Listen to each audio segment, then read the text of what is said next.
i vårt distrikts-Norge. Som Sogn og Fjordane jo veldig mye distrikt. Så tusen takk.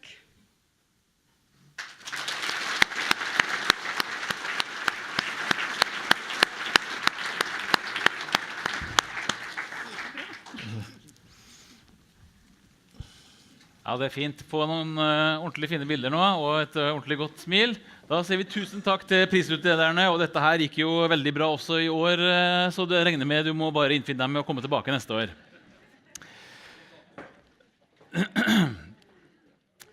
Vi har kommet fram til konferansens andre sekvens. Ny virkelighet og nye forretningsmodeller. Og det etter hvert større og større fokus på transportområdet, både i forhold til det samfunnsoppdrag som skal leveres, men også mulighetene for forretningsutvikling, som vi har sett eksempel på her. Det betyr at nye aktører trekkes til, og teknologien gjør det mulig å levere transport på nye måter med flere nye aktører. Ja, vi står overfor et skift. Teknologien og smarte løsninger kan bidra til bedre tilbud både i by og distrikt. Og dette her jo ikke et norsk fenomen som sådan, dette jo internasjonalt, og jeg skal fra nå snakke engelsk. In this sequence, we will hear about the new reality we are facing and how this can cause changes. We will also meet someone who develops new business strategies. But first, it's about sharing economies and if new mobility solutions can give us more of what we want. Increasing number of happy customers in a good community that is worth living in. Now, next speakers is Philippe Christ and Ananda Groag. Was that close enough, Ananda? Yeah. Philippe is an economist and administrator of the International Transport Forum, ITF. You can come over here. Nanda, where is Philippe? He's here. You're coming from both sides. Philippe is getting a microphone. And Ananda here, you're an expert in mobility and a change maker at ShareNL. What is ShareNL? ShareNL is an agency in the Netherlands that focuses on the new sharing economy, or let's say the platform economy. So you're representing all the new stuff, to put it that way. Yes, yeah? Exactly. And Philippe, OSCD, you are in the Organization of Economic Cooperation of Development, OECD. Yes. Sorry about my pronouncing all this stuff. The thing is, I think it's really funny with both of you. From first off, you were thinking that we should have you not on stage at the same time, but in this shared economy environment, we think, okay, we can share the space. We do it at the same time. You're doing you're practicing as you preach, right? Exactly. How is it about driving cars? Are you just using public transport, or how is it? Well, sometimes I drive, but I don't own a car. You don't own a car? No. So I cycle a lot, and I use public transport. And every now and again, I rent a car. It's really important that you are... what about you, Philippe? Are you... I can't drive a car. I've never had a driver's license. Okay, yeah. A bicycle. You didn't pass the test, or is it just a political choice? Fifth time. I never passed the test. And mind you, he's not a millennial. Yeah, exactly. Yeah. So... I'll give the stage to you. You're going to talk about newcomers and business models, embrace new mobility and sharing economy. And we are starting off now with Paul. Ananda, you are organizing this, but this is a question for all of you, and then you can answer by logging in to Slido. Yes, of course, because if we share how we travel, we want to know how you travel as well. And assuming that most of you will own a car, or maybe even two, to drive to your cabin, I would like to know, how would you travel if you wouldn't own a car? And you don't have to give the politically correct answer, which is public transport, of course, but just answer whatever you think would be your main mode of traveling. Go in on slido.com and type in 1138, and then you will be a part of the poll. Okay, I'll leave it to you then. So shared cars and public transport are heading up the poll. Cycling, not so many people for scooters or walking. Taxi, try not to travel. Nobody would travel less. Nobody would travel less. that's a fairly consistent finding with what we see in trends around the world, that travel is increasing. So most people, if I can draw a conclusion on this, would travel by public transport, right? I kind of get a feel this is the right audience for that. Okay, great. So we're going to talk a little bit more about this, and I'll first leave the stage to Philippe. So I'll open up, but we're going to close with Ananda and bring it all back down to what it means for this audience and what it means for the 60% of you that say that if you were not able to travel by car, what would be your first mode? Public transport. And it's interesting at this point in time because there are so many changes that are going on, not just in the public transport field, but in the mobility field writ large, and outside of the mobility field in our lives and in society, that with a little bit of hyperbole, we can say we're living a revolution, probably several revolutions. And one of the things that is at the heart of a lot of thinking, both in the public authority side, but also in the business side, is does this revolution represent an evolution? What are going to be the impacts of these changes that we're seeing? And so Ananda and I will try to hit on that. But like with every revolution, it's always hard to know if you're in the revolution when it's happening. It's always with hindsight that you can say, yes, that was indeed a real change. But one thing we can know already about any revolution is that any revolution that is a self-respecting revolution has a slogan. And this revolution has a slogan, and I'm sure all of you know it, and all of you probably have it in the back of your mind. And that slogan is smart everything now. Smart transport, smart public transport, smart mobility, smart cities. And I just want to open up with a caveat about what that means for us, what it means for this industry, and what it means for cities and towns and villages.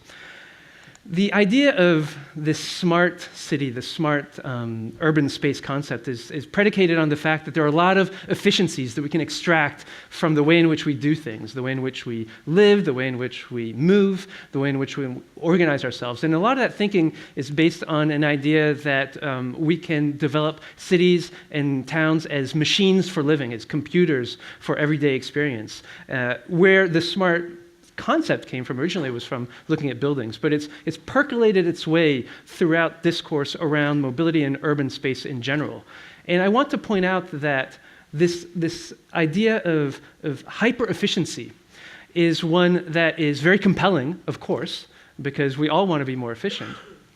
But when you look in history, it's not necessarily the most efficient cities that have been the most successful cities. In fact, a lot of what happens that's really valuable in cities and towns happens at the messy edges of the town. It happens in the chaos that we still give space for. It happens in the serendipity and the randomness where people can meet, talk, think, create new ideas, and then create new opportunities that are both cultural, that are social, that are economic. So I just want to mark that by saying that the smart paradigm, if you will, is one way of thinking about organizing activity, but it's not necessarily the way in which we have seen human progress develop over the ages. And it's important that when we think about urban space writ large, that we keep in mind that there's a lot of other stuff that isn't super efficient in cities, but that's extremely valuable for humans, and it's extremely valuable for human society. And when we think about mobility, it's also important to keep in mind, and this is really hard as a transport economist to say, but it's really important to keep in mind that up till now, not much of value actually happens when we're moving.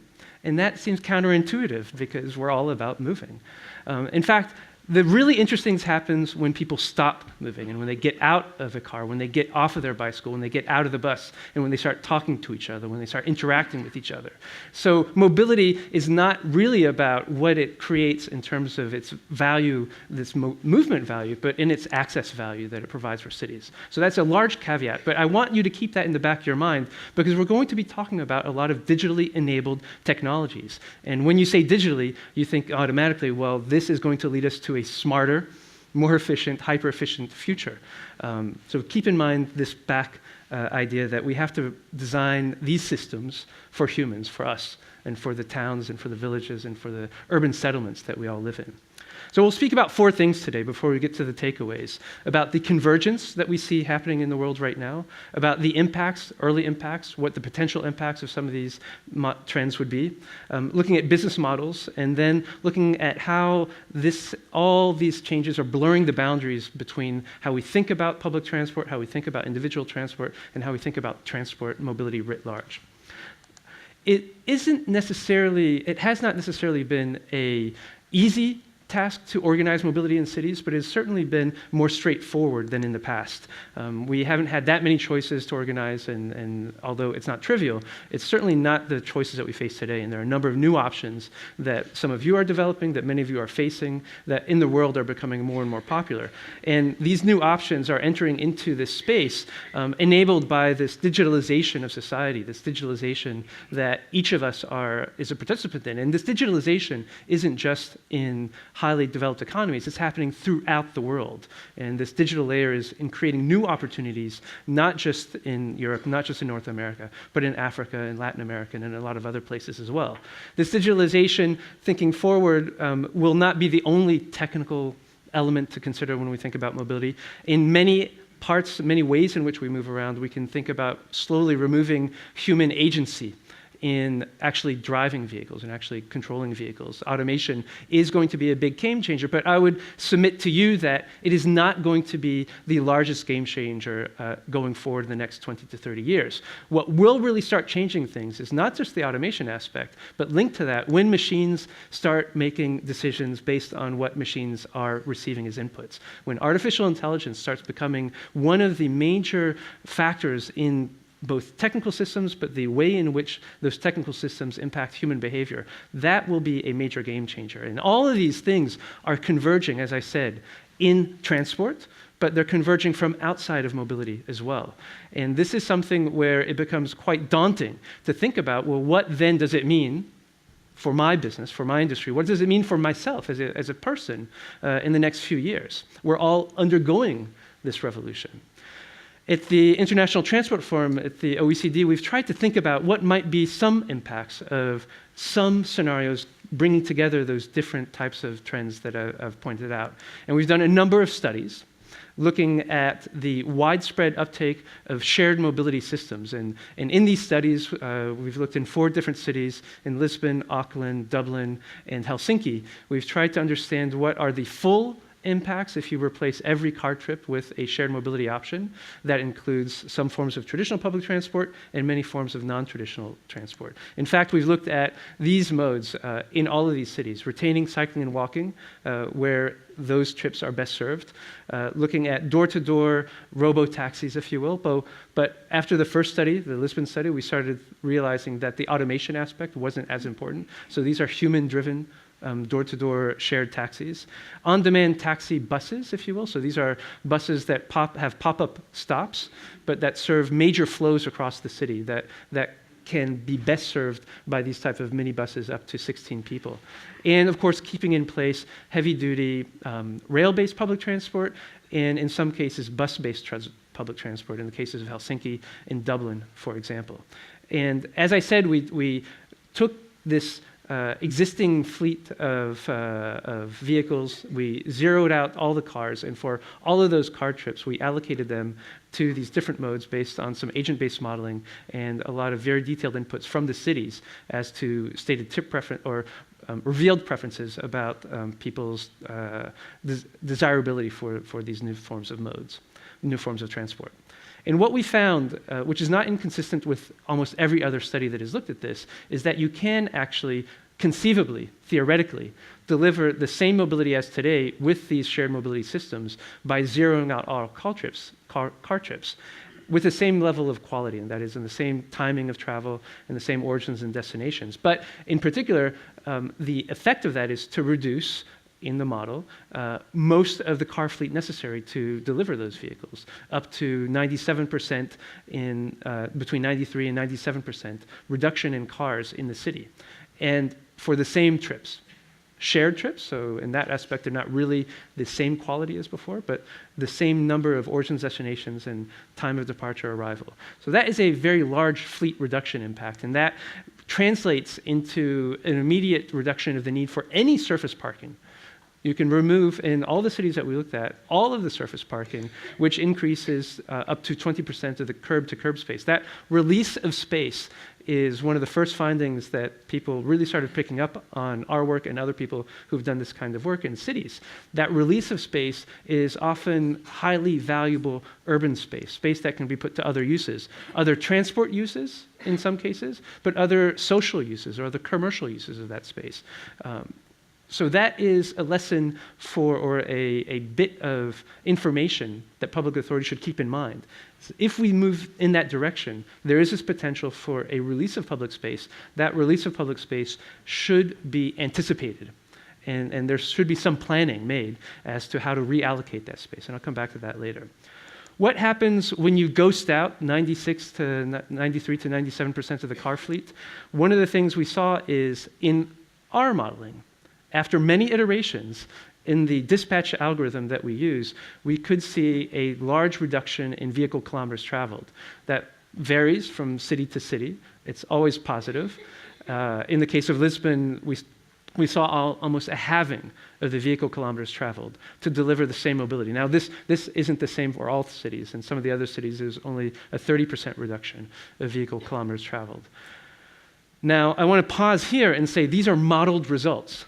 And depending, as I said, the way in which we changed our dispatch algorithm, those could have been positive or negative. So that's another important thing to keep in mind, is that if you start thinking about these type of systems as they're deployed in cities and towns and villages, there will have to be some kind of assessment as to the algorithmic skill of the dispatch entity to actually deliver those. And it's not clear that any vendor or any commercial provider can actually say that their system will reduce vehicle kilometers traveled. And in some cases, it may increase vehicle kilometers traveled. And will certainly increase vehicle kilometers traveled if these automated vehicles are individually owned from all of our modeling. So the skill with which the dispatch happens in the quasi-public transport area and in this new space is going to matter enormously for the city impacts.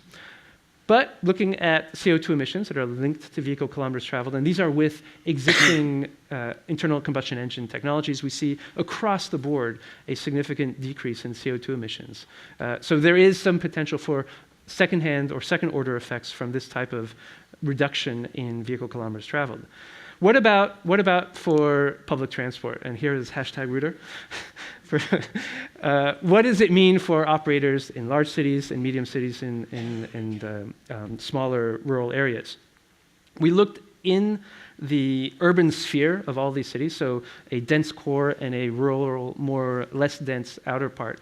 And what we saw is that in all of the cases, our modeling delivered an increase in passenger kilometers traveled for public transport.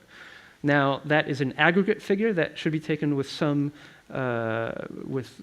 understanding that these are not evenly spread, and that the largest increase in passenger kilometers traveled in these systems was for high-capacity public transport systems, and we saw a significant decrease in the use of, or in the ability for low-density bus routes to actually be able to deliver the trips in our modeling. So overall, the impacts are positive, but it really does change a lot the way in which a public authority and a public transport operator has to start thinking about the network that they're operating and which parts of the network make most sense to increase quality in, and which parts of the network it makes sense to start to think about how to provide that differently.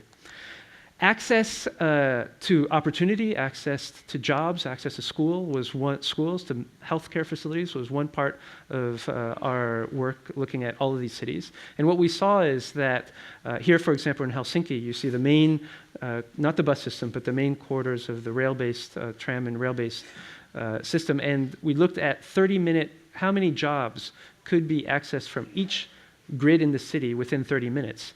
And with the existing offer of public transport, you can see that more than half of the city has very low access.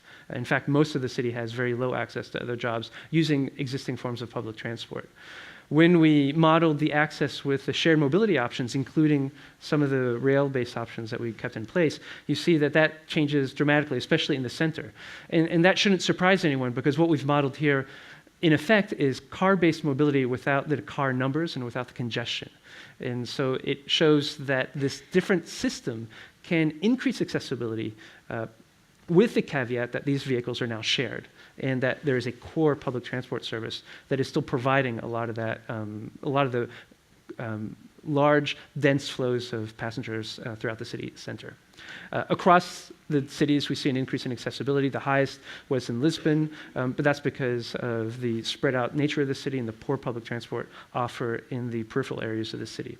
In Auckland, it was because of the poor quality of existing public transport. And I'd like to finish just this part before I hand it off to Ananda on saying what I've just presented is a potential. It's modeling. It's all done in a computer. It's actually fairly advanced modeling. We're modeling anywhere between 3 million to 7 million trips per day for each city. It's agent-based modeling, so it is as realistic, as plausible as you can get, but it's not real.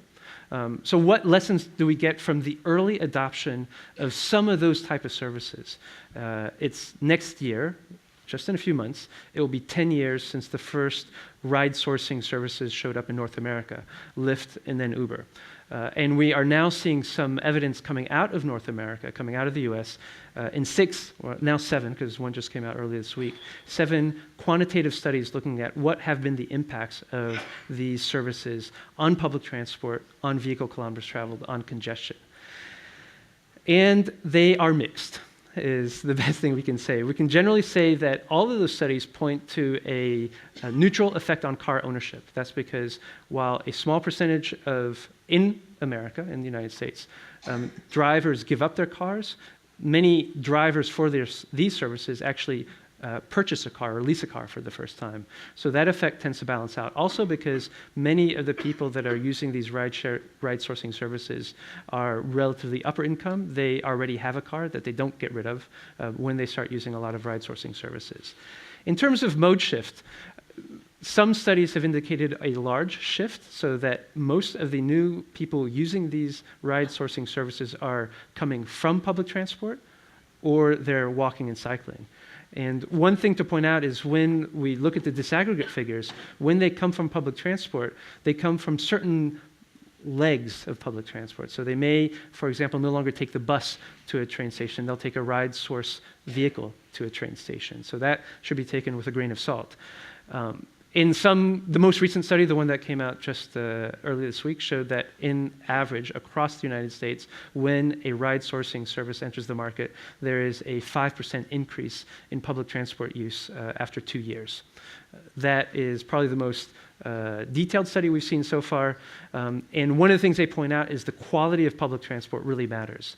That cities that have poor quality public transport, including on rail-based transport, see a drop in ridership. So Washington, that has a maintenance problem-prone metro. New York, that has also a large number of delays in their metro after Hurricane Sandy, has seen a decrease in that kind of ridership. But many other cities have seen an increase.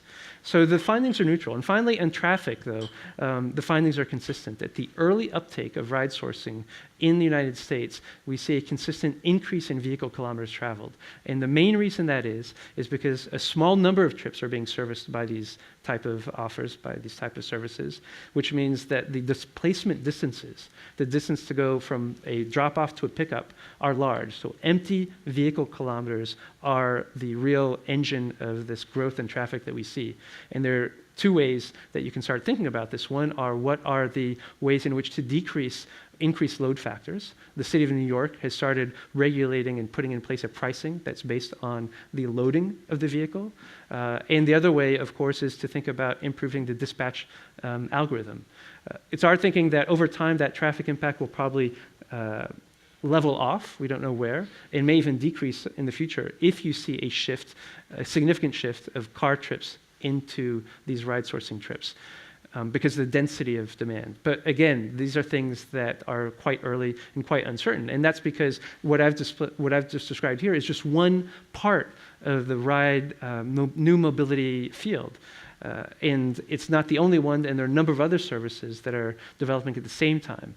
And at this point, I'm going to turn over to Ananda, and we'll talk a bit more about what that ecosystem looks like, and the history of the ecosystem, and then where we think we're going from here.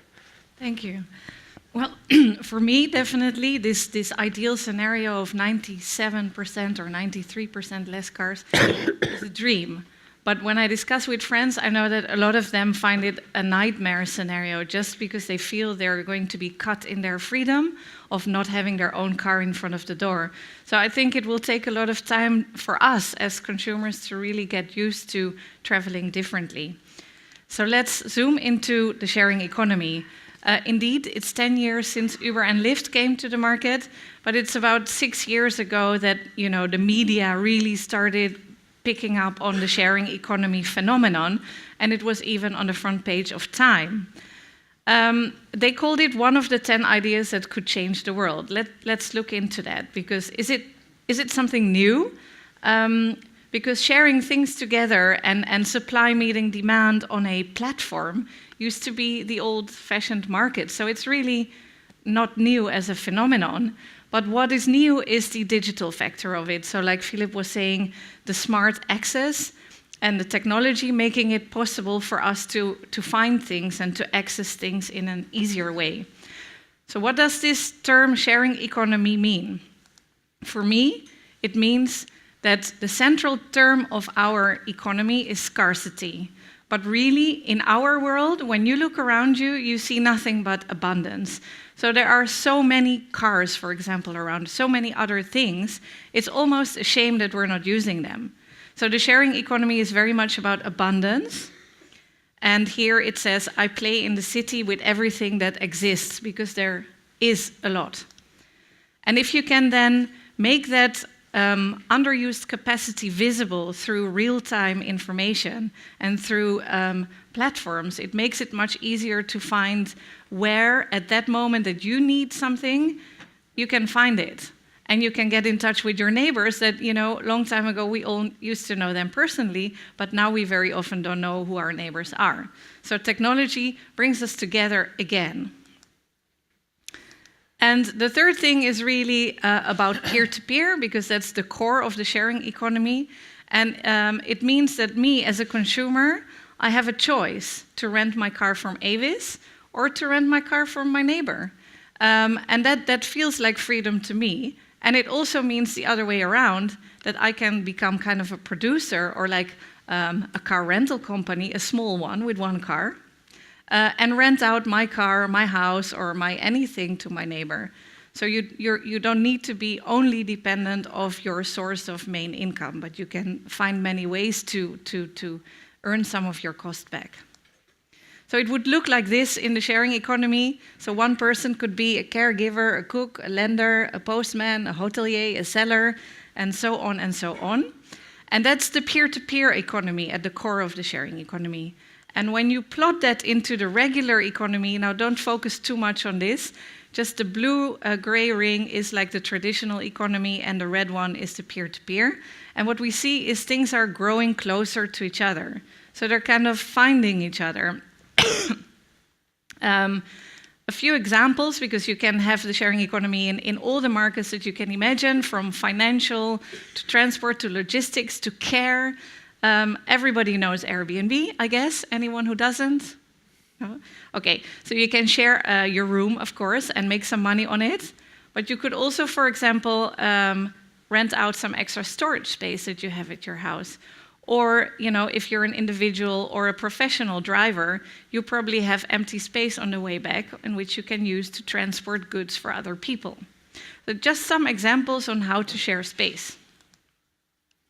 Let's zoom into transportation, because that's the business that we all work in. So if you look at this model, what you really see, I call it like 50 shades of gray, is that the traditional car ownership, if you put that on one hand and you say occasional access on the other hand, you see all sorts of new forms or business models starting to grow in that middle, really, from long-term leasing to short-term leasing to long-term rental, short-term rental, peer-to-peer car sharing, and traditional car sharing like Car2Go. So there isn't really one kind anymore. I think the days in which we really look black and white at car ownership are over. And some new models are even starting to focus on the areas in between. So you have a private lease car, and if you share it twice a month with other people, you put it on a platform, you get a much lower monthly subscription rate, for example. Also, shared mobility is not really new, because in Amsterdam in 1968, we already had this system called Witcar. And at the time, this 51 years ago, this was the solution for parking problems, pollution problems, and traffic. So imagine where we developed to in 50 years, right?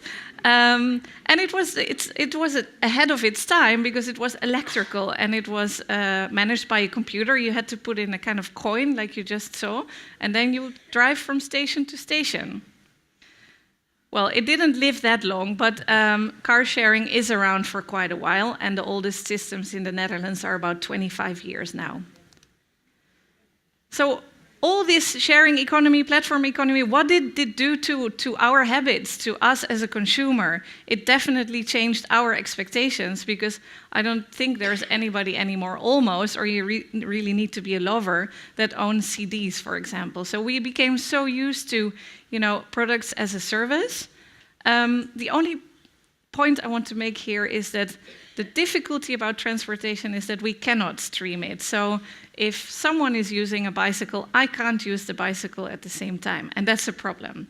So that really means that we have a challenge in terms of peak time demand and offering, really, and this is a puzzle that all these new business model platforms are struggling with.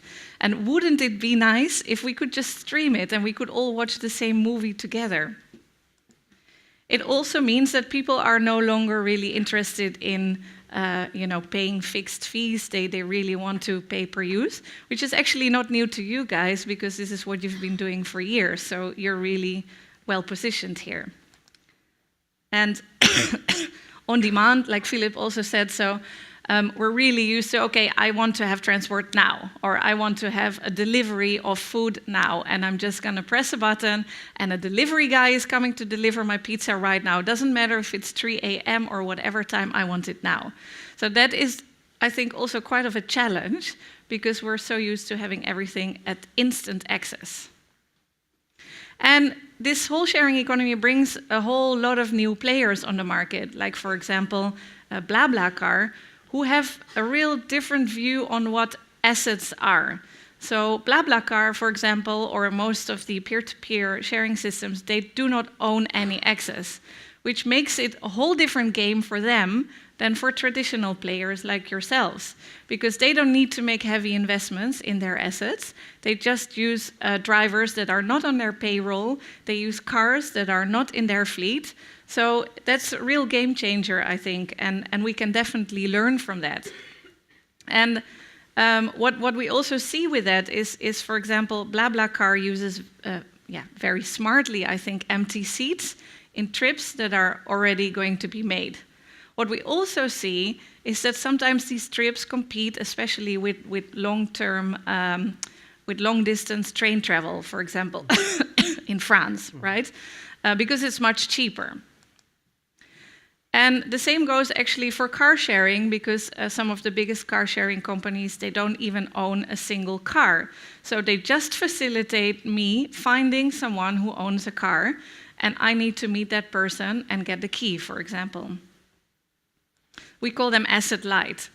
And what they're trying to do now is introduce new technology in order for me not to have to meet that person anymore. And that person would need to stay home just for me. And if I'm 5 minutes late, they're going to be late for work. So you see that even private cars start to have like boxes, hardware programmed into their car, which makes it possible for me as a renter to open the car with new technology. And convenience plays a huge role as well in the whole platform economy. I don't have to tell you, like Philippe just said, that a lot of people find it much more convenient to book a cheap taxi ride rather than taking public transport, depending on their convenience needs. And there's also a lot of new players that start to compete on price, and that's not only when it comes to taxi or like BlaBlaCar, but also think of car manufacturers that, for example, this is Geely, Link & Co. So I think their European headquarters is in Juttenburg, if I say it correctly. And they're going to introduce this car in Amsterdam in 2020. It will not have any local importers. It will not have any dealerships. So it's going to be an online sold car that is shared ready with Spotify inside and everything. So also the way of selling and bringing new products and services to the market is changing hugely. And of course, like when we talk about smart cities, let's also think about companies like Google that are using Toronto Sidewalk Labs as a test bed for implementing a whole new area that is just smart. So it's a great place to test all these new smart technologies. It's also a little bit of a scary place, because imagine what all these smart technology know about you as an inhabitant or as a traveler. And they're entering all these services, including transportation. The other thing that's happening, which is not really sharing economy related, is that all around the world, including here in Oslo, cities are trying to ban cars as much as possible, especially from the city centers. And that, of course, helps or plays really well out for all these new players, because they come in and bring in their new services. So all of what I said, I think, leads to the fact that we really need to redefine the rules of the game and the transportation game. Who are the players? What are assets? And how does that all work together? So let's look into this, what we call blurring boundaries, in which nothing is really clear anymore, and see if we can see the first examples of partnerships or of new ideas. Because blurring boundaries means that we don't longer know if something is a house or a hotel, if somebody is a producer or a consumer, if something is a car or actually an office on wheels, if something is a car or if it's a delivery point, if something is a car or if it's a battery on wheels that plays a role in local energy grids, and if something is public or private transport, because if I open Google and I want to travel from Brussels to Paris, it gives me the BlaBlaCar option with a price of 16 euros, 22 trips available. So Google has decided that BlaBlaCar is public transport. And we see some examples around the world in which people start to have a different view on what public transport means. For example, there is Innisfil in Canada. It has about 30,000 inhabitants. And they decided that they couldn't afford to have a good running public transport system. It would be too expensive, too inefficient, and nobody would take it. So they hooked up and they partnered up with Uber to arrange that the inhabitants of Innisfil could have access to something that is a bit like public transport and a bit like private transport. And I believe you're going to have another example after this, but I find this a very interesting one because it's a whole different way of looking of what you subsidize as a city and what kind of level of service you want to provide to your inhabitants. Another thing that I really find an interesting development is the public transport bike. We call it the OV-fiets. It's actually not often mentioned when it comes to bike sharing, but it's the third largest bike sharing system in the world. It does about 3 million rides a year, and it's available at 300 stations throughout the Netherlands. And it means that on any train station in the Netherlands, almost, I can pick up a bike and rent it for €3.85 a day, 24 hours, and bring it back to the train station. And this also works really well in rural areas, so in smaller stations, for example. But then instead of a serviced station, it's a self-service station, where I can use my public transport card, get the bike, start driving, and put the bike back at the end of the day. You also see some players, like you probably all know this example of Arriva being the franchise taker of Drive Now in Copenhagen, that get almost, let's say, the courage to try new things that might compete with their own services, just to learn and try these new things. And we also see some companies like Transdev in the Netherlands that introduce a shared taxi service in Amsterdam, and they fail because it simply doesn't work. But what they did is they learned from it, and they took their algorithms and their knowledge into Brengflex, which is a flexible on-demand system that can bring you from any bus station to another bus station. So it doesn't have to be on the same line, but it's also not door-to-door, so it's something in the middle. And this is regional, so it's not just in the city, it's in the whole region of Arnhem and Nijmegen. We also see a lot of villages in the Netherlands trying to experiment with the village car, which is a car that you can drive yourself if you don't have a car, but it's also mainly a car that you can use to bring your neighbors to hospitals, to the supermarkets in very small villages where there is almost no public transport or maybe 2 buses a day. And in some of these villages, it's really working well. The other thing is we talked about, or we're going to talk a bit more about infrastructure, is we see all around Europe starting to implement mobility hubs where all the things physically come together. So a logical place is obviously next to a bus station or a train station where they place shared bikes and shared cars and taxi to bring it all together. And you see also sometimes smart locks, for example, and this would be a very small one in a small place, and this would be, of course, a huge one.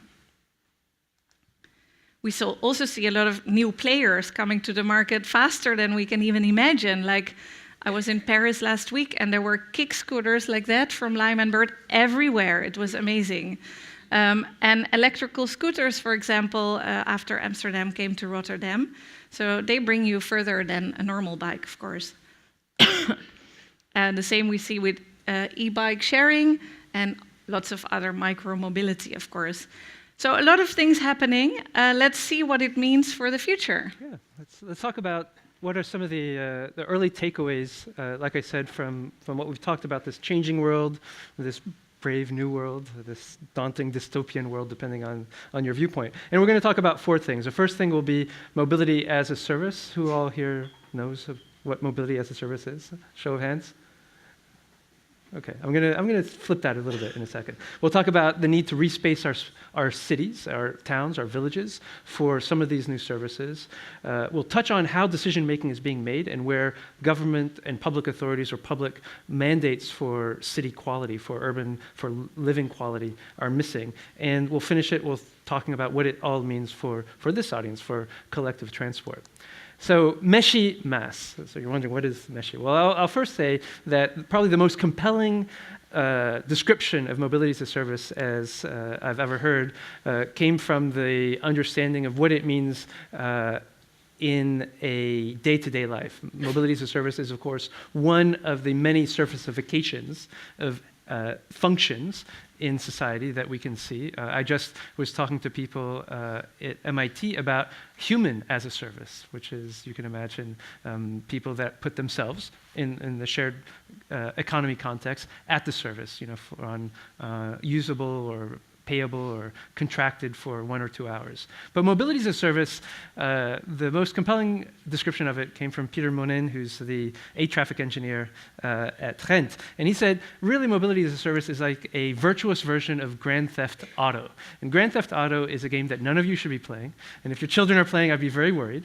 But it's a very dystopian world in which the game protagonist goes through the gameplay and goes from one transport mode, hijacks another transport mode, hijacks another transport mode, hijacks another transport mode, and gets through the city without ever having to think about how he or she is going to get around the city. Well, in this virtuous world of Grand Theft Auto, you go through the city, and you never have to think about how you're going to get through the city. You just walk on a bus, you take a scooter, you take a dockless bike share, you jump in a car, and you never have to think about it because it's all being handled in the back office, and you have some parameters on how much money you want to spend and what your preferences are, but you don't really have to think about it. That thinking is a big cognitive barrier to mobility as a service, because right now we have to think about negotiating with each of these individual operators individually.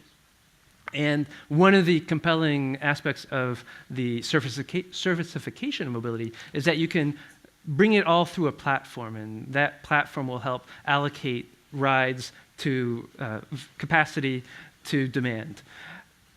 This is a compelling model, the platform-based model for mobility as a service. It is the dominant model now. It is both dominant in public discourse. Cities want to be the platform. It's also dominant in the private discourse. Companies Many companies, including some of you, want to be the platform. But what we see is this incipient platform war that's taking place, with everyone is trying to grab the blanket and grab the drivers and grab the riders and bring them to their platform. And that is not necessarily a helpful outcome in the long run. And it's also an outcome that's based in an understanding of what can be done to organize these services in a territory better. That understanding is evolving as data science evolves. I would say that the platform view of mobility as a service is very much a Microsoft Excel view of how we organize information. And there are a lot of indications, we've done a lot of work on this right now at the International Transport Forum, on how different forms of data science enable a much more meshy, actor-to-actor, without having to go through a platform organization in real time of matching supply and demand. Based on distributed ledger technologies, blockchain is one, but not the most important one. And what that leads to is a very meshy mass, a very meshed world in which actors can negotiate in real time with each other, with riders, and create services that are functionally the best for both the suppliers and for the riders looking for them. That meshy mass is not entirely possible today, but some countries are actually building the building blocks for that. Those building blocks are a digital identity, a robust digital identity. Estonia and Finland are putting these in place, not just for transport, for all interactions. It also requires open, standard, and mandatory APIs on information that's available to all actors, commercial actors and private actors in this field, that enables them to assemble these packages on the fly. This is at the heart of the recent reform of the transport code in Finland. And we believe it is an interesting and first step forward to creating this meshy mass ecosystem that moves away from the platform, a platform which can be controlled by one entity, to an ecosystem where all suppliers and riders and people have an equal chance in developing their matching. And the last thing is a common way of indicating where things are in space, and I'll come back to that very quickly in a bit.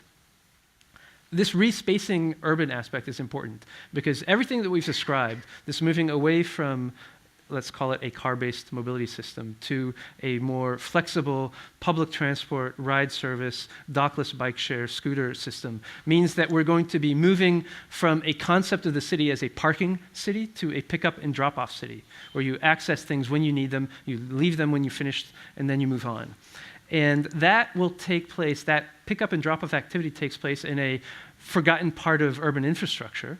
That forgotten part of urban infrastructure is the curb that is between the sidewalk and the street in most of our cities. And it is, as you can see, a very busy space where a lot is going on. There are some rubbish bins there. There are new mobility services in the background. There's a space given to bicycle transport, two-wheel motorized vehicle storage, illegal freight pickup and drop off, car parking, all that's taking place in this space. And this space is under even more pressure as new forms of mobility are entering into our cities and entering into our towns. Where this really hits pain points, as I said, especially for cities that have opened up their markets, opened up their streets to ride sourcing services, are in certain parts of the city at night in very urban entertainment districts right now, where people are accessing ride services not in the first lane of traffic, not at the sidewalk, but sometimes in the second lane of traffic, in the third lane of traffic, because there's so much demand for this pickup and drop-off activity, but no space for that pickup and drop-off activity. And in this case, even here in New York, with public buses providing some of that, it still isn't sufficient space for the demand. And that pickup and drop-off also counters some other policies that cities have in place. This was my commute in San Francisco. I can't tell you the number of times a car would stop and let someone off or have someone on board in front of me. So this curb space is a really important piece of real estate, urban real estate, and for which many cities are not yet thinking about how that will evolve over time. And in fact, many cities have this concept that that space is actually a fairly static space and it won't change much over time. That we'll use it generally to deliver public transport passengers for some waste pickup and drop off, but mainly to store people's property, their cars. That is something that will probably have to change, and it is already changing in a few cities, because we can see that variabilizing the use of space over the day, from freight delivery and drop-off to new types of uses combined with existing public transport here in the morning, daytime uses that give some space to commercial use, in this case entertainment use, and then in the evening that use being again reallocated in real time to different actors, not just transport actors and not just traditional transport actors. That flexibilization of space is very difficult to deliver today, and that is because we are delivering rules about how that space should be used in analog fashion. That is signs, paper, maps that are often different government offices. And that is an important lesson for cities, is you should at least start coding your curb. You should have some way of representing the use of that space in an easy-to-use digital format to push out that information to those that would need it. Information that is valuable, not just for the city, but valuable for commercial users of that space, be they transit, be they individuals, or other services that are not in the mobility sphere. And there are new ways of doing that. I'll not touch on this one, except to say that the Shared Streets framework, which is a open source NGO-based framework, has just been picked up by some of the major players in North America as being the way to represent pressure on the curb. So it is a way for Uber now, for Lyft, for Ford, and for a number of public transport operators to provide information in a common format to cities about how much usage of the spaces, usage of the curb is taking place. And this is something that we expect will gain traction because it allows all these players to interact in the same space and provide information about what impact their services are having to cities. It's important that we, in the public transport field and outside, start thinking about how we will flexibilize the space. And what we can see is that is already happening in the high-pressure areas, not just in the entertainment districts, as I said, but also at airports, and where we can see a shift away from parking to pick-up and drop-off zones. In some cities in North America, Washington being one case, Fort Lauderdale being another case, they're actually taking out parking and replacing it with pickup and drop-off zones. And at the ITF, we've just done a major study looking at what would be the configuration, the ideal configuration of pickup and drop-off zones, also for public transport, in a city that would reduce traffic impacts. And this, for example, pilot in Washington was so successful that they've spread the redesignation of parking spaces to pick-up and drop-off spaces throughout the center of the city of Washington. We'll also have to, as I said, make room for new uses, scooters, bike share, and the way in which we indicate how those uses can be both analog, in this case painted in the city of Austin, Texas, but also virtual with geofencing, and this is also a geofenced space. And the last thing I want to say on this is that parking in cities is, of course, a major source of revenue. It's not only a major source of revenue, it's the only way in which cities can use pricing mechanisms to try to manage traffic. And in a city where parking becomes less important and finally not important at all, then you lose revenue, of course, but you also lose that lever which allows you to control traffic. And so there has to be some thinking about what is the pricing mechanism that will allow cities both to get some revenue to cover their costs, but also to manage demand in cities.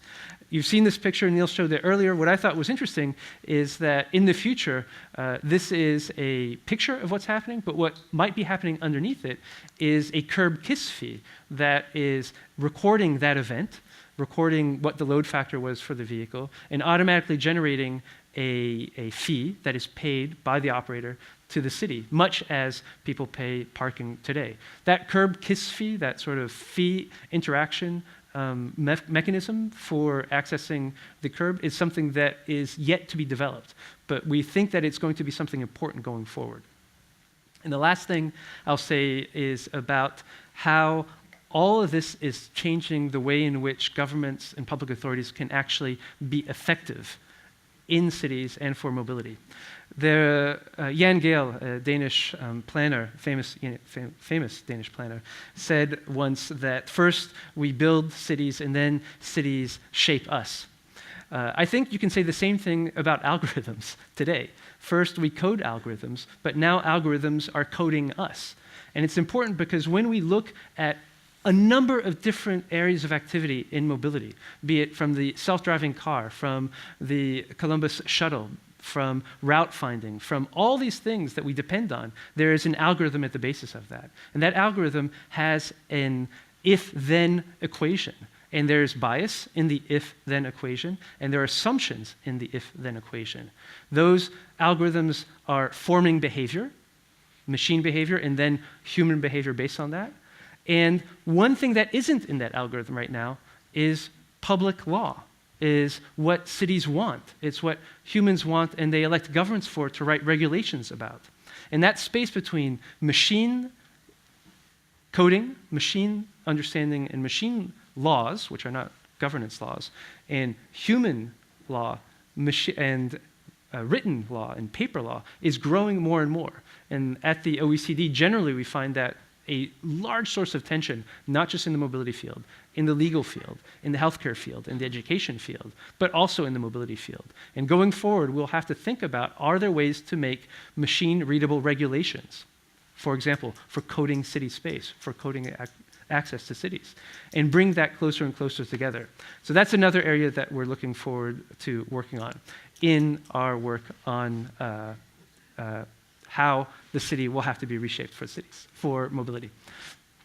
So let's wrap it up. It's true that the fight for space is a real war in cities, and it's also a political choice. And we see that now with fierce debates in Amsterdam about the entrance or not of kick scooters. It's a political question. So which modes of transport do we want to give priority? So having said all that we said, what are the takeaways for today? We really discussed this before, and we really believe that there is a model for using the best of both worlds, public and private, because in public transport you have the assets, you have the experience, you have the infrastructure, and you have subsidies, or in some countries you're owned by the government.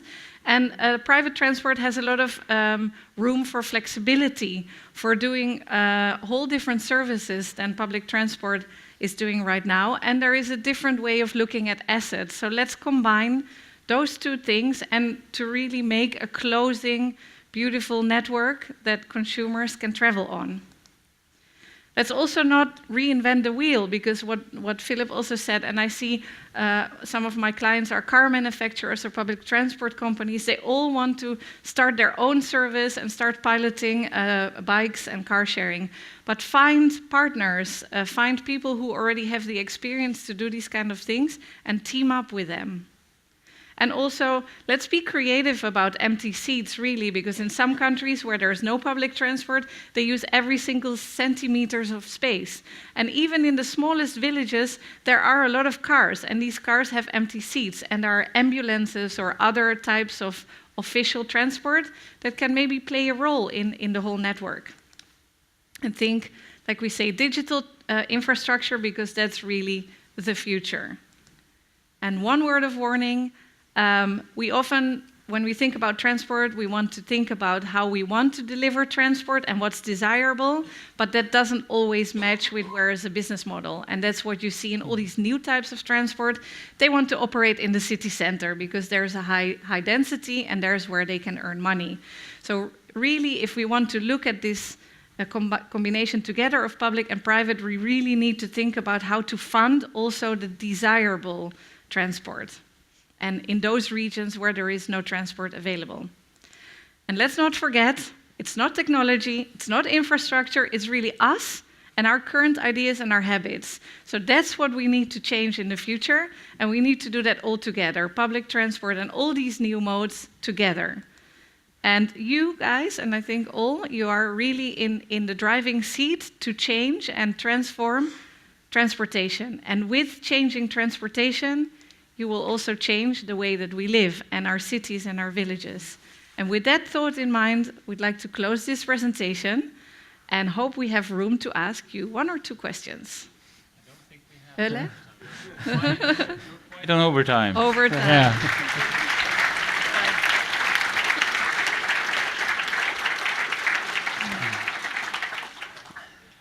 So we'll keep the questions for later. I think we will just skip the questions for now. You have probably showed everyone that there's so much more to explain that you need to be invited next year as well. Thank you for the insight. It's really a complex world you're introducing, at least me to. So looking forward. Yeah, it's possible. It's blurring It's possible boundaries. and a it's called. puzzle.